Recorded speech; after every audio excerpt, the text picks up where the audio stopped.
The Doors Hotel Plus update is finally here. And did you know they actually added A-60 into the game? In fact, there's an entire new secret area you can get access to. I'm going to tell you all about that in this video, along with every other secret in the update. Starting off with the shop. If you didn't know, immediately following your first encounter with the figure and getting out of the library, right after room 50, you'll actually run into the shop. Now, this is a new room that spawns in every single run, and here you can interact with a few new characters. And you can also buy some items from the shop. Now, there's actually a lot of secrets in this room, but the first thing we're going to talk about is the skeleton key. Now, I'm sure you guys know all about the skeleton key. It's a brand new item added in the update. And of course, as shown on screen, you can buy it from the shop, but you can also find it in other areas of the game. I actually found one sitting on a table inside the library. And well, the skeleton key actually has two main uses. The first use is inside the new infirmary or hospital room. You'll see the skeleton key door right here on the side. And if you use the skeleton key on that, inside is a bunch of gold coins, but there's also a new plant that I believe is called the Herb of Viridius. Hopefully I'm pronouncing that right. Basically, if you eat it though, it gives you a buff that stays with you the rest of the run, but your health will regenerate over time. So you don't need to worry about band-aids anymore. Now, the other main use for the skeleton key is getting inside the new secret area in the game, but we'll talk about that a little bit more later. Next up is doors 90 to doors 100. These have been completely redone. Once you reach door 90, you'll actually find that all remaining doors are part of a dungeon greenhouse, or at least that's what it looks like. And this is where the game gets very difficult. And that's because rush can come at literally any moment. And since there's no lights inside of these rooms, there's no flicker for you to see, which means the only way to tell if rush is coming is by listening. And with all the other sounds going on in the game, this can actually be pretty difficult. Oh yeah, there's also traps on the floor. If you step on them, it stuns you and takes away some of your health. So definitely watch out for those. And then door 100 has also been completely redone. Starting off now, the figure actually does a chase sequence with you. Once you pull the lever to unlock the elevator, figure comes out. He chases you back through some sort of facility, and he'll actually stalk you throughout this facility while you find the breaker parts. Yeah, you have to find the breaker parts now. You can't just use the breaker like you used to. You got to find the part. And once you find all 10 breaker parts hidden around this area, and of course get past figure again, well, then you actually light the entire area on fire. You light figure on fire, he jumps out a window, then you do the normal breaker puzzle just like you used to, and then as soon as that breaker puzzle is done, figure comes back, chases you to the elevator, and that's it. That's the end of Doors Hotel. That's the end of door 100, and then it plays the little cutscene where the elevator falls down the shaft just like it used to. Now, let's talk about the crucifix. So this is an item that you'll mainly find at the shop. You can buy it for 250 coins, but if you get lucky, you can also find it in random rooms. Sometimes you'll see one just hanging next to a bed, and you can actually just walk up and grab it. Other times, you might even find one inside of a hidden closet. We'll talk about those here in a second, but essentially what a crucifix does is it saves you from an entity, and it actually works on every single entity inside the game. For example, if you use the crucifix on Rush, it'll actually stop him in his tracks and completely despawn him, which means you can continue on and not worry about Rush for a little bit. You can also use it on the figure, literally inside the library, as you see here on the screen, and while it doesn't completely despawn him, it will actually stun him for a little bit. There's actually new achievements in the game for using the crucifix on every single entity. I should also note it even works on the new entity. Yeah, that's right, there's a new one. This new entity is called Derp. I mean,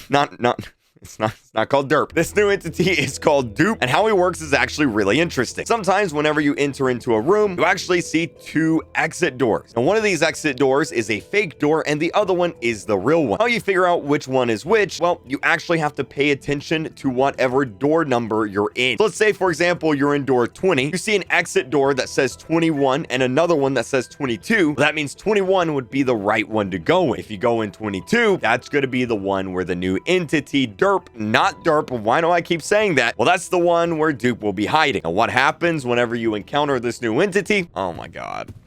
Oh my god.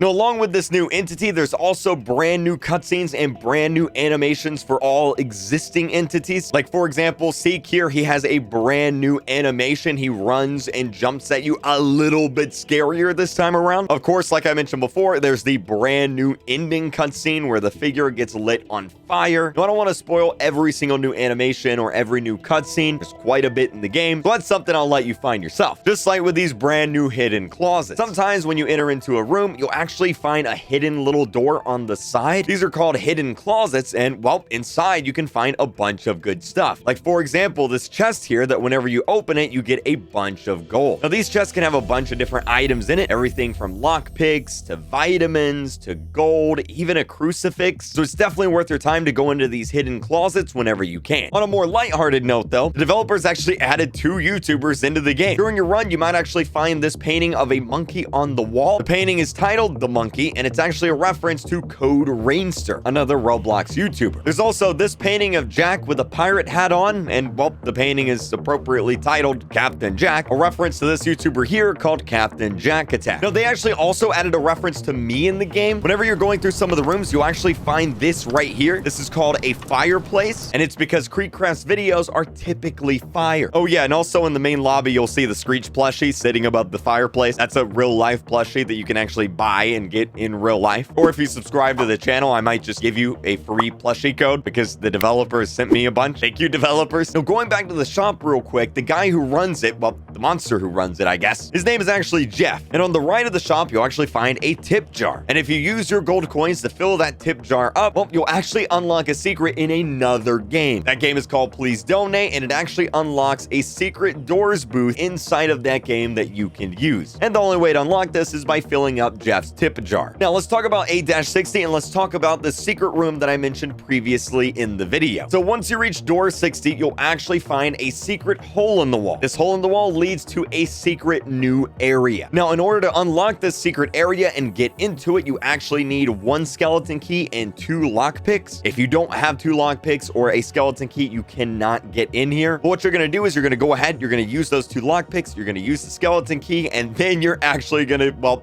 do something really crazy. It actually teleports you to rooms. Now, if you don't know, the Roblox game Rooms is actually the inspiration for doors. It pretty much works the exact same way. There's 100 rooms in the game. You have to go through them all. There's a bunch of entities that spawn in. Like, for example, A-60. Yeah, that's right. A-60 is officially indoors now. Anyway, this room secret is actually a pretty big deal because you can get 2 secret items from this area. Number 1 is this flashlight here, which never runs out of battery. You just click your mouse or tap your screen on mobile to reactivate it. The second secret item is insane. So inside the secret rooms area, there are not 100 doors. There's actually 1,000 doors. Shout out to this YouTuber here who spent 2 hours going through every single door. Now, why would you want to do that, you might be asking? Well, if you go into the secret area inside of doors and get all the way to room 1,000, without dying, I should say, without dying. If you die, you have to restart everything. But if you get all the way to room 1,000, you actually unlock this secret item. This is a secret night vision camera